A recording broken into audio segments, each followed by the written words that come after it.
Good morning friends. IAS PCS study के इस online platform पे आपका स्वागत है। कल हमने एंशियंट हिस्ट्री के जो घटना चक्र के हैंड रिटन नोट्स हैं उसके क्रम में हमने सिंधु घाटी सभ्यता को पढ़ा था। आज हम वैदिक काल को पढ़ने जा रहे हैं। ठीक है, वैदिक काल, वैदिक शब्द का अर्थ क्या होता है? वैदिक शब्द जो है वेद से बना है। वेद का अर्थ ज्ञान होता है। ठीक है, भारत में जो है सैंधव जो सभ्यता थी यानी कि सिंधु सभ्यता थी, उसके बाद जो इस नवीन सभ्यता का जो विकास हुआ था उसी को हम वैदिक काल बोलते हैं। उसी को हम आर्य सभ्यता के नाम से भी जानते हैं। आर्य शब्द का जो मतलब होता है, उसका मतलब ये होता है कि एक उत्तम व्यक्ति हो, एक श्रेष्ठ व्यक्ति हो। ठीक है, तो वैदिक साहित्य का जो रचना है उसका श्रेय जो है आर्यों को जाता है। ठीक है, वैदिक काल को हम दो भागों में विभक्त करते हैं, एक पूर्व वैदिक काल, एक उत्तर वैदिक काल। पूर्व वैदिक काल में 1500 ईसा पूर्व से लेकर के 1000 ईसा पूर्व तक माना जाता है, इसमें लोहे का उल्लेख नहीं है। उत्तर वैदिक काल को 1000 ईसा पूर्व से लेकर के 600 ईसा पूर्व तक माना जाता है, जिसमें लोहे का उल्लेख है। ठीक, अच्छा, वेद कितने हैं? वेदों की रचना जो है उसका श्रेय आर्यों को जाता है। वेद हमारे 4 हैं, ऋग्वेद, सामवेद, यजुर्वेद, अथर्ववेद। और ऋग्वेद, सामवेद, यजुर्वेद को मिलाकर के त्रयी बोलते हैं। ठीक, त्रयी, त्रयी जो यहाँ पे त्रयी शब्द है, ये क्वेश्चन पूछा हुआ यूपीपीसीएस में। ठीक, तो इसको त्रयी बोलते हैं। और इसके बाद उपनिषद को वेदांत भी बोलते हैं। उपनिषद को वेदांग भी कहता है। वेदांत जो है आपके 6 हैं। ठीक, इसको 6 हैं और पुराणों की संख्या 18 है। आर्य शब्द जो है वो किस चीज़ को दिखाता है? वो श्रेष्ठ वंश को इंगित करता है। अभी मैंने बताया कि एक श्रेष्ठ व्यक्ति या श्रेष्ठ वंश। ऋग्वैदिक धर्म जो था वो बहुदेववादी था। ठीक, वर्ण का सर्वप्रथम उल्लेख जो है वो ऋग्वेद में मिलता है। अच्छा, ऋग्वेद में मिलता है 10वें मंडल में शूद्र शब्द का प्रयोग मिलता है, 10वें मंडल में। और 9वें मंडल का है, 9वें मंडल जो है सोम को समर्पित है। ठीक, सार्वजनिक जो है ऋग्वैदिक सूक्त है वो इंद्र को है 250, उसके बाद अग्नि पर है। ठीक, यजुर्वेद में कर्मकांड है, सामवेद में संगीत है, ऋग्वेद में ईश्वर महिमा है, अथर्ववेद में औषधि का उल्लेख मिलता है। वरुण को नैतिक व्यवस्था का संरक्षक माना गया है ऋग्वैदिक काल में। ठीक, यानी वैदिक काल में। और 800 से लेकर 600 ईसा पूर्व तक ब्राह्मण युग था। ठीक, ये ऋग्वेद में स्रोत हैं, प्रार्थनाएं हैं। ठीक, सामवेद में संगीतमय स्रोत है। ठीक, यजुर्वेद में स्रोत कर्मकांड है, अथर्ववेद में तंत्र मंत्र वशीकरण है।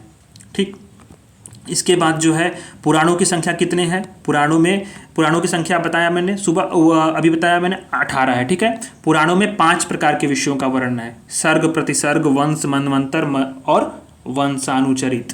पुराणों की संख्या 18 है, जिसकी रचना लोमहर्ष ऋषि ने की थी। उसके पुत्र कौन थे? उग्रश्रवा थे। ठीक, ये क्वेश्चन पूछा है। अच्छा, ऋग्वेद का जो संकलन है या सामवेद का संकलन है वो दोनों जो है एक दूसरे पर आधारित है, यानी कि सामवेद का संकलन ऋग्वेद पर आधारित है। ठीक, ऋग्वेद में ऐतरेय, कौशिकी, अथर्ववेद गोपद, यजुर्वेद शतपथ, सामवेद पंचविश, जैमिनी तांडव। ठीक है, इसमें ये उन लोगों का उल्लेख मिलता है। अहिछत्र जो है अजंती खेड़ा, आलमगीरपुर, मथुरा, रोपड़, श्रावस्ती आदि स्थानों जो से लौह युगीन संस्कृति के साक्ष्य मिले हैं। और ये जो है आप मैप में नीचे हमने कंपाइल किया हुआ है। आप ये जो है अर्ली वैदिक पीरियड का मैप है और ये एक जो है लेटर वैदिक पीरियड यानी कि उत्तर वैदिक काल का ये मैप है। इस मैप को आप देखिएगा, इस पे सारे जगह आप खोजिए और इसको आप कंसेप्ट क्लियर कर सकते हैं, अपने जो विजुअलाइज कर सकते हैं, इसको एकदम लर्न कर सकते हैं। कई बार आप मैप देखेंगे तो आपको खुद ही जो है ये चीज़ें याद हो जाएंगी। ठीक है, वेद में जो है मोक्ष शब्द का प्रयोग नहीं हुआ है। ये पहली बार श्वेताम्बर जो है उपनिषद में आया है। नचिकेता और यम का संवाद कहाँ पे है? कठोपनिषद में है। ठीक, नचिकेता और यम का जो संवाद है वो कठोपनिषद में है। उपनिषद काल में केकय के राजा अश्वपति थे, काशी में अजातशत्रु। ठीक, वैदिक संहिताओं का क्रम क्या है? वैदिक संहिताएं ब्राह्मण, अरण्यक, उपनिषद। ठीक, सबसे पहले वैदिक संहिताएं, फिर ब्राह्मण, फिर अरण्यक, फिर उपनिषद।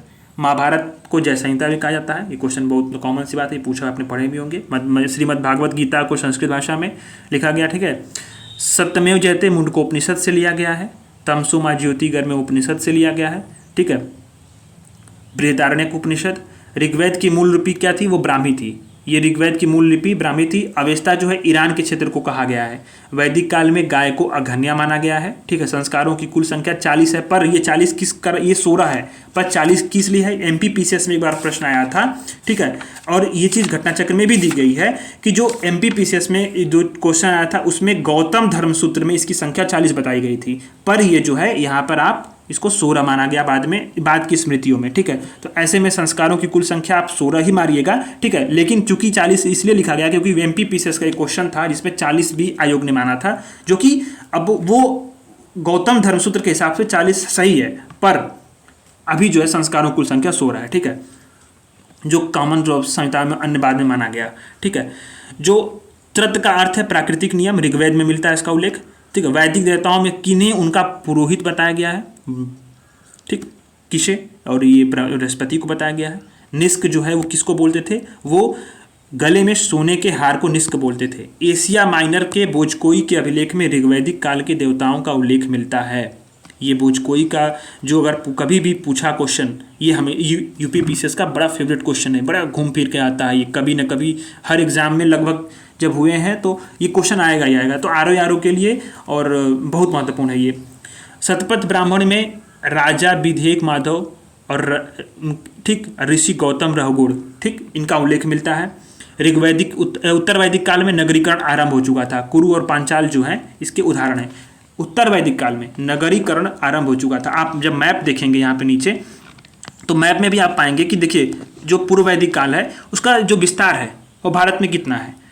वो गंगा और यमुना के जो तटीय इलाके हैं फिर वहीं से वो निकल चुका है। और इसके बाद उत्तर वैदिक काल में ये कहीं ना कहीं पूर्वी उत्तर प्रदेश और बिहार के कुछ राज्यों तक, मगध वगध के तरफ भी वो जा पहुंचा था। ठीक है, तो कुरु पंचाल जो है वहाँ पे नगरीकरण प्रारंभ हो चुका था उत्तर वैदिक काल में। ठीक है, और ये बहुत महत्वपूर्ण है, ये पूछता है क्वेश्चन और ये कंफ्यूज कर देता है, स्टेटमेंट में कंफ्यूज करेगा कुरु और पांचाल में। ठीक है, और अन्य दे देगा, पूछेगा कि किस जगह पे उत्तर वैदिक काल में नगरीकरण की प्रारंभ होने के साक्ष्य मिलते हैं। ठीक है, गोत्र शब्द का सर्वप्रथम प्रयोग कहाँ पे हुआ था? वो आपका ऋग्वेद में हुआ था। ठीक है, गोत्र, ये गोत्र। ठीक है, उत्तर वैदिक आर्य जो है वो इसमें प्राकृतिक पूजा और यज्ञ करते थे। मौर्योत्तर काल में भक्ति और मूर्ति पूजा, ये दोनों डिफरेंस है। ये आप चाहें तो इसको अगर कभी मेंस में लिखने का मौका मिले तो आप इस बात को भी, ये छोटा सा पॉइंट है, ध्यान रखिएगा। प्राकृतिक पूजा और यज्ञ पूर्व वैदिक काल के आर्यों में। ठीक है, और मौर्योत्तर काल में भक्ति पूजा और मूर्ति पूजा। ठीक है, प्रसिद्ध 10 राजाओं का युद्ध का उल्लेख और कहाँ मिलता है हमें? इसका साक्ष्य कहाँ मिलता है? परुष्णी नदी पर, रावी में। ठीक है, ठीक है, सरस्वती नदी को माते तमा, देवी तमा, नदी तमा। ठीक है, ऋग्वेद में यव शब्द का प्रयोग किसके लिए किया गया? जौ के लिए। अर्थवेद में सभा और समिति प्रजापति की 2 पुत्रियों के लिए कहा गया। ठीक है, ऋग्वैदिक जनसभा में जो न्यायिक कार्यों से संबंधित कौन सी थी? वो सभा थी, न्यायिक। ठीक है, अब ऐसा हम पाते हैं कि प्रारंभिक जो ऋग्वैदिक काल में सबसे मूल्यवान संपत्ति किसको माना जाता था? सबसे मूल्यवान संपत्ति किसको माना जाता था ऋग्वैदिक काल में? तो गाय को माना जाता था। ठीक है, गाय को सबसे मूल्यवान संपत्ति माना जाता था। ठीक है, और उस वक्त जो है जीविकापोर्जन करने वाला जो वेद और वेदांग को पढ़ाता था उसको अध्यापक को क्या बोलते थे? उपाध्याय बोलते थे। उपाध्याय बोलते थे अध्यापक को जो वेद और वेदांग पढ़ाता था। ठीक है, उस वक्त में। तो ऐसे में हम देखते हैं कि घटना चक्र के हम जो कंपाइलेशन है, जो क्वेश्चंस का कुछ एक पेज में जो मुख्य क्वेश्चन है जो रिपीट हुए हैं बार बार, उनको हमने जो है लाया गया है। तमसोमा ज्योतिगर में किसका कथन है? कहाँ से लिया गया है? इसको आप कमेंट करिएगा, अभी ऊपर हमने पढ़ाया है। और हाल ही में वसुधैव कुटुंबकम का भी उल्लेख हुआ था, G20 में भी हुआ था सम्मेलन में। तो कमेंट करके बताइए कि वो कहाँ से लिया गया है। ठीक है, धन्यवाद।